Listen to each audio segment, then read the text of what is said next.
Hi everyone, I'm Paul Reynolds, a family nurse practitioner at Daily Apple Clinic. This video is part of an ongoing series of health tips and ideas, including various journal articles and medical studies that we may have been reviewing and found interesting.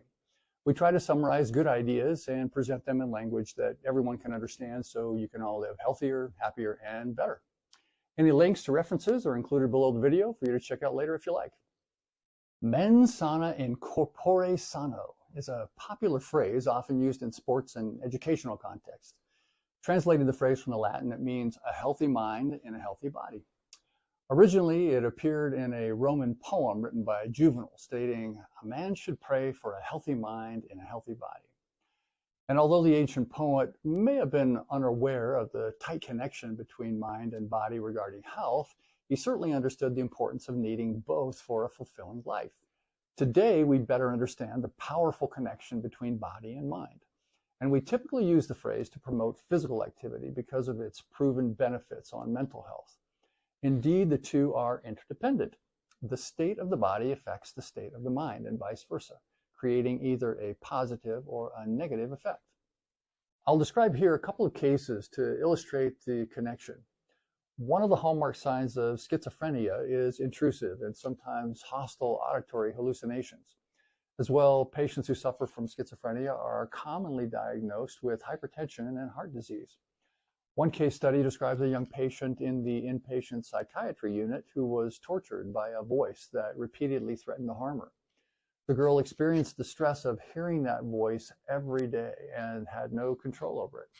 Not surprisingly, she was also on several antihypertensive medications for that somatic symptom. In another case, a young man who was otherwise healthy was involved in a motor vehicle accident. During the accident, he severed his spine and lost mobility from his neck down.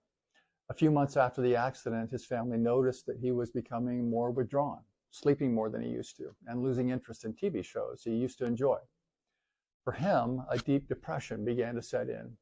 As he contemplated his new situation, he began to lose faith that his life could ever feel whole again. Our minds and bodies are undoubtedly connected. As you might imagine, depression is common among patients who lose mobility or after any catastrophic health condition. As health providers, we also often see signs of depression in patients who have been recently diagnosed with cancer, a stroke, or a heart attack. Of course, severe illnesses are not the only types of disorders that may affect your mood. A person may be suffering from a painful hip and can't take their dog for a walk. Financial problems can often cause anxiety and an irritable mood, which very often leads to physical manifestations such as gastrointestinal troubles, headache, and joint pain.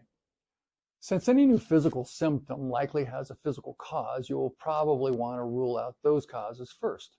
But if your healthcare provider advises that your tests and exams are normal, you may want to assess your state of mind. We typically use an introspective technique in order to examine our thoughts and emotions, especially as reflected in our behaviors. Here are some tips that can help you assess and protect your mental health. If you're feeling down or upset, ask yourself, why am I having this emotion? Anger, anxiety, sadness? Try to express your emotions in order to let people around you know how you're feeling. If family and friends aren't helpful, find a professional to help you elicit those feelings. If you feel yourself becoming overwhelmed by a problem, try to change direction mentally and intentionally remember the good things in your life. A diary may help you put down your thoughts and emotions and let go of negative thoughts and feelings. Learn how to cope with emotional challenges and build resilience by creating social support around you. By accepting that life is in a constant state of change, you'll be able to create and maintain a more positive view of yourself. Remember the 4 pillars of health: de-stress, diet, movement, and sleep to keep your body and mind stable and healthy. Please check out our website to learn more about the 4 pillars if you haven't already. There are some other very useful ideas there as well. Hopefully, these techniques will help you achieve greater mind-body awareness and balance. We wish you all mens sana in corpore sano. Be well and take good care.